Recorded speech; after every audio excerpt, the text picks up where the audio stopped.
ஷார்ப்பான ஒரு விஷயமா இருந்தால் மட்டும்தான் அந்த கன்ஸ்ட்ரக்ஷனை வந்து கொண்டு வர முடியும். ஸோ ஒரு ஃபவுண்டேஷனில் ஒரு பில்லர் போடுறோன்னா அந்த பில்லர் வந்துடைய லெவல் வந்து பாட்டம்லேருந்து டாப் வரைக்கும் ஒரே லெவலில் போனால் தான் அந்த பில்டிங் வந்து ஒரு அமைப்பு கிடைக்கும்.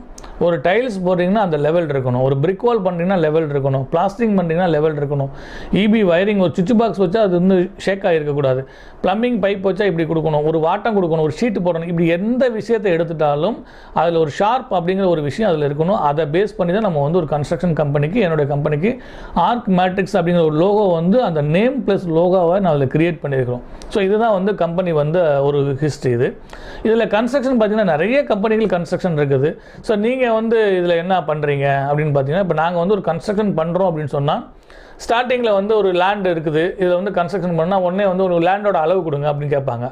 ஒரு பொதுவாக ஒரு பில்டிங் கட்டக்கூடியவங்க வந்து லேண்டோட அளவு கொடுங்க அப்படின்னு கேட்பாங்க.